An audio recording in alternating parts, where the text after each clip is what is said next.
Naam, assalamu alaikum warahmatullahi wabarakatuh.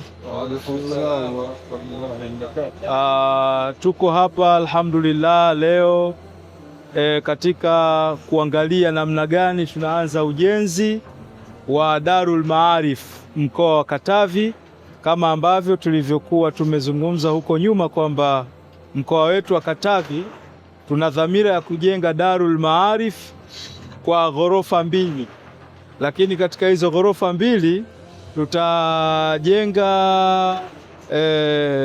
madrasa yenyewe kwa maana ya madarasa manne yatakayochukua wanafunzi takriban 250, lakini pia tutakuwa na hostel za wanafunzi watakaokuwa wakiishi hapa hapa.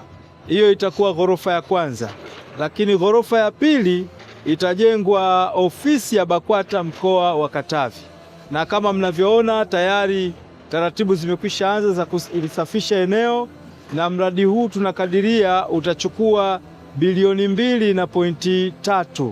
Bilioni 2.3 ndiyo makadirio au makisio au BOQ ya mradi huu. Alhamdulillah, tumeanza hapa vizuri kwa nguvu za Waislamu wenyewe kwa michango yao kidogo kidogo, mwenye 10,000, 5,000, 20,000, mwenye laki. Hivyo tumekwenda namna hiyo, na mpaka sasa tuna nondo takriban kama 103, na tuna kokoto, tuna cement. Kwa hiyo natoa wito kwa wengine ambao wanapenda kuwekeza kwa ajili ya Allah. Madrasa hii itawafundisha watoto wa aina yote kutoka mikoa yote ya Tanzania bara na Tanzania visiwani.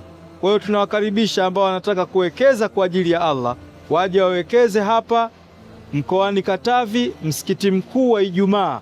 Namba ya akaunti tutaipitisha kwenye skrini hapo, ili yoyote ambaye ana chochote anaweza akachangia, na namba ya akaunti ina jina lake, jina la ujenzi wa madrasa mkoa wa Katavi ndio jina la akaunti.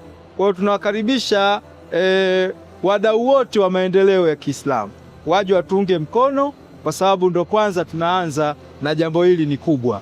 Baada ya hayo inshallah niseme tu wabillahi taufik, wassalamu alaikum warahmatullahi wabarakatuh.